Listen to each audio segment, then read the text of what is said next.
Everyone, welcome to अड्डा school. आप सभी लोगों का अड्डा स्कूल में बहुत बहुत बहुत सारा स्वागत है।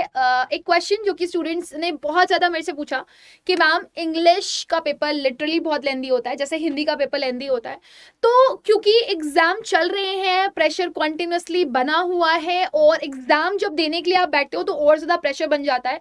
और जब इंग्लिश का पेपर करने की बारी आती है तो क्योंकि पेपर इतना लेंदी होता है तो कई बार ऐसा होता है कि स्टूडेंट्स का पेपर छूट जाता है। सो इस कंडीशन में स्टूडेंट्स को ये बहुत ज्यादा घबराहट रहती है कि कहीं ऐसा ना हो कि इस बार मैं पेपर देने जा रहा हूं तो मेरा पेपर छूट जाए। सो वो मेरे से अक्सर पूछते हैं कि मैम टाइम मैनेजमेंट कैसे करूं मैं, राइट, और एग्जाम में कौन सा सेक्शन सबसे पहले अटेम्प्ट करूं। तो मैं एक एक करके आपको दोनों ही चीजें बताने वाली हूं। यहाँ पर सबसे पहले हम यहाँ पर बात करेंगे कि आपको कौन सा सेक्शन सबसे पहले अटेम्प्ट करना है, राइट। सो आपके एग्जाम्स में 3 सेक्शंस होते हैं, कौन कौन से? Reading section, writing section and the another one is literature section. अब अगर मैं स्टूडेंट की प्रॉपर अप्रोच बताऊं तो स्टूडेंट्स को बहुत कॉन्फिडेंस होता है और वो सोचते हैं कि लिटरेचर मैंने अच्छे से पढ़ करके रखा है, सो सबसे पहले लिटरेचर देते हैं क्योंकि अनसीन पैसेज में कौन सा पैसेज हो जाए पता नहीं, है ना। और राइटिंग सेक्शन में क्या होता है कि आपको कोई भी क्वेश्चन रैंडम बना करके दे दिया जाता है और उस पे आपको राइटिंग करने के लिए बोला जाता है। तो बच्चे घबराए हुए होते हैं कि अरे ये तो मुझे आता ही नहीं है, तो मैं कैसे करूंगा। तो इस चक्कर में वो क्या करते हैं, वो लिटरेचर सेक्शन को सबसे पहले अटेम्प्ट करते हैं। कोई दिक्कत नहीं है क्योंकि आप उसके आदी हो तो आप उसको कर सकते हो। लेकिन आपको मैं बताऊं, जब आप लिटरेचर सेक्शन को पहले कर लेते हो तो आपको जो आसान आसान चीजें आती थी वो तो आपने पहले कर ली, फिर अब लास्ट का मोमेंट बचा होगा और लास्ट के मोमेंट पे आप एकदम घबराए हुए होगे कि मेरा पेपर छूट रहा है और आपको एक ऐसी चीज पढ़ने के लिए मिल रही है जो आपने कभी नहीं पढ़ी और फिर आप उसको सॉल्व करने के लिए बैठते हो तो आपके दिमाग में बहुत ज्यादा माथापच्ची होती है, बहुत कंफ्यूज हो जाते हो और आप अपने क्वेश्चन के आंसर्स कई बार गलत भी लिख करके आ जाते हो क्योंकि आप ढूंढ रहे होते हो, आपको आंसर्स मिल ही नहीं रहे होते, राइट। सो आप घबराओ ना, आप पैनिक ना हो और आप किसी भी चीज के लिए परेशान ना हो। तो आपके लिए सिर्फ मैं ही यहाँ पर हेल्प करने के लिए नहीं आई हूँ, आपको ऑलरेडी सीबीएसई ने हेल्प करके रखी हुई है। सीबीएसई बच्चों की साइकोलॉजी को समझता है और उसे बहुत अच्छे से पता है कि बच्चा कहाँ पर क्या घबरा सकता है, क्या गलत कर सकता है। सो उसने ये जो आपका पेपर पैटर्न बनाया ना, पहले रीडिंग फिर राइटिंग फिर लिटरेचर, तो कुछ सोच समझ करके ही बनाया। सो मेरे हिसाब से जो बेस्ट अप्रोच है वो यही है कि आप सबसे पहले रीडिंग सेक्शन करो, उसके बाद राइटिंग सेक्शन करो, उसके बाद लिटरेचर सेक्शन करो। अब बच्चे पूछते हैं मैम क्यों, तो मैं आपको बताती हूँ आप रीडिंग सेक्शन क्यों पहले करो। देखो, जब आप पेपर देने के लिए बैठे हुए हो तब आप पूरे फ्रेश माइंड से बैठे हो, आपके दिमाग में कुछ और नहीं चल रहा, तो आपका दिमाग रिलैक्स्ड, और जब आपका दिमाग रिलैक्स्ड होता है तब आप क्या कर सकते हो, आप अच्छे से कोई भी चीज को पढ़ सकते हो और समझ सकते हो, आपका दिमाग ज्यादा कंज्यूम करने के लिए रेडी होता है। तो आप आराम आराम से पैसेज को पढ़ते हो, आप ज्यादा टाइम भी दो पैसेज को, कोई प्रॉब्लम नहीं है। इसीलिए मैं स्टूडेंट्स को बोलती हूँ कि अगर उनको लग रहा है कि उन्हें आधे घंटे से ऊपर भी, क्योंकि 3 घंटे हैं आपके पास, आपको आधे घंटे से ऊपर भी देना है अपने रीडिंग सेक्शन को, तो आप दो। आपका 20 मार्क्स का रीडिंग सेक्शन आ रहा है और आपको अपने क्वेश्चन गलत नहीं करने, क्योंकि यहाँ पे आपके पास चांस होते हैं कि आप full out of full score कर पाओ। तो आप आराम से रीडिंग सेक्शन को पढ़ो, आराम से 10 मिनट लो पैसेज को पढ़ने में, 15 मिनट भी ले लो तो भी कोई प्रॉब्लम नहीं है, राइट। आप आराम से पैसेज को पढ़ो और पैसेज को पढ़ने के बाद उसके क्वेश्चंस भी आराम आराम से करो। 10 मिनट पैसेज को पढ़ रहे हो, 10 मिनट क्वेश्चंस करने में लगाओ, कोई दिक्कत नहीं है। 1-1 मार्क्स के क्वेश्चंस है लेकिन अच्छे से करने, राइट। फिर आपका यहाँ वाला जो नेक्स्ट टास्क आता है वो होता है क्रिएटिव राइटिंग वाला। तो उसमें आपको काफी सारे क्वेश्चंस दिए जाते हैं जहां पर आपको अपने दिमाग में आइडियाज को जॉट डाउन करना पड़ता है। अब देखो, आपको एग्जाम से पहले एग्जामिनर 15 मिनट देता है। सो उन 15 मिनट में आपको क्या करना है, उन क्वेश्चंस को पढ़ना है। वो 15 मिनट क्वेश्चंस पढ़ने के लिए होते हैं, आपको वो चॉइस करने के लिए होते हैं कि जो आपके पास ऑप्शंस आ रहे हैं उसमें से आप कौन सा क्वेश्चन अटेम्प्ट करोगे या नहीं करोगे।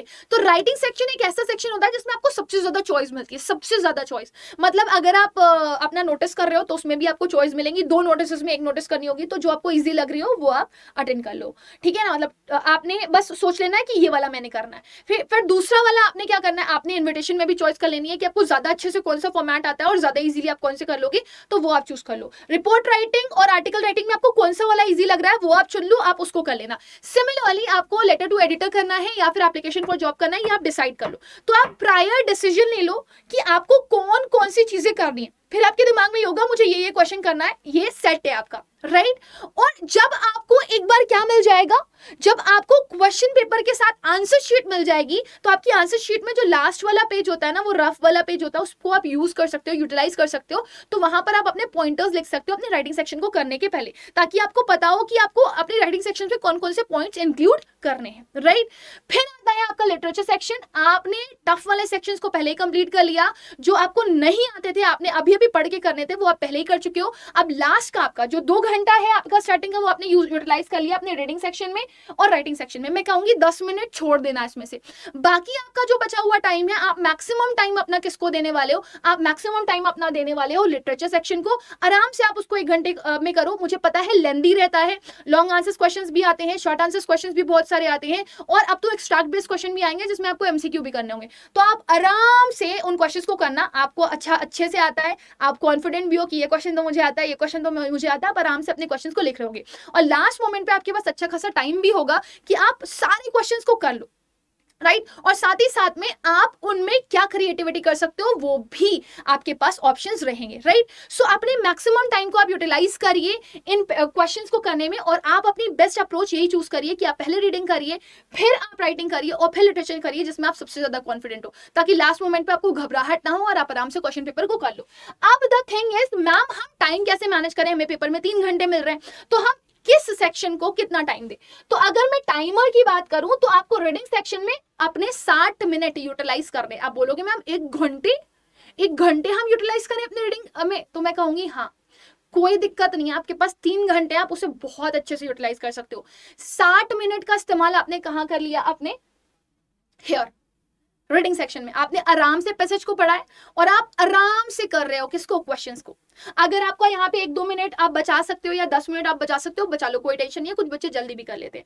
फिर आपके 50 मिनट्स आपको किस में देने हैं, आपको राइटिंग सेक्शन में देने हैं। लेंदी होता है ना, आपके जो पॉइंटर्स आपने पीछे लिख करके रखे हुए हैं उन पॉइंटर्स को आप लोगों ने सारे जॉट डाउन करके एक साथ क्या करना है, यहाँ पर करना स्टार्ट कर देना है राइटिंग सेक्शन को, जिनके लिए आप पहले ही पॉइंटर्स लिख चुके हो।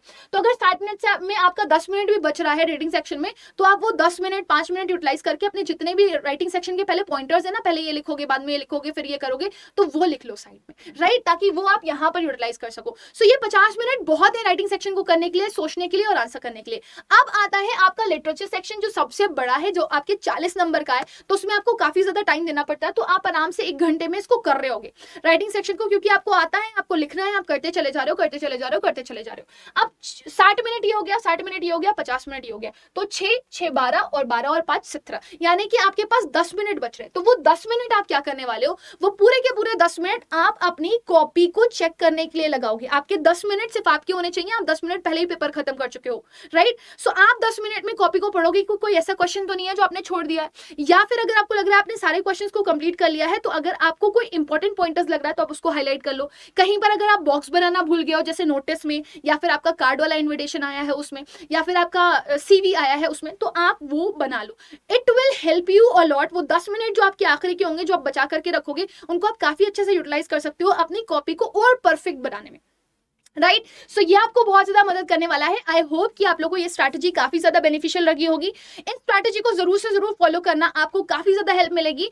और मैं लिटरली बोलना चाहती हूँ, मैं आपको प्रेशराइज नहीं करी लास्ट मोमेंट पे। अगर आपके पास ज्यादा बेटर कोई ऑप्शन है कि आप पहले ये सेक्शन अटेम्प्ट करते हो, तो वो आप वही अटेम्प्ट करोगे, आप उसमें ईज फील करते हो, तो कोई प्रॉब्लम नहीं है, आप कर सकते हो। ये तो मैंने आपको लाइफ टाइम के लिए बताया कि कभी भी आपको अगर अपने छोटों को भी सजेस्ट करना हो या आपको बताना हो, तो ये बेस्ट आपकी अप्रोच रहती है, क्योंकि सीबीएसई आपके साइकोलॉजिकली आपको डील करता है यहाँ पर, और उसके हिसाब से वो बेस्ट अप्रोच यही बताता है कि रीडिंग देन राइटिंग और देन आपका क्या होना चाहिए, लिटरेचर होना चाहिए, राइट। सो आई बिलीव कि आप लोग बहुत अच्छे से अपना पेपर करने वाले हो। I wish you all the best my dear students. लेकिन मैं चाहती हूँ आप आफ्टर द वीडियो मुझे कॉमेंट सेक्शन में जरूर बताओ कि आप कौन सा सेक्शन पहले करने वाले हो एग्जाम में और आपको क्या ज्यादा ईजी पड़ता है करना, राइट। सो मैं वेट कर रही हूँ आपके कॉमेंट का, और सबको ऑल द बेस्ट जरूर बोलना चाहती हूँ। And believe me, be confident, घबराओ मत। वैसे तो डर सबको लग रहा होगा, परेशान भी होंगे थोड़ा सा सब लोग, लेकिन चिल करके अपने पेपर को देना, क्योंकि आपका पेपर बहुत अच्छा होने वाला है। When you think positive then everything will be positive. Thank you, bye bye and take care.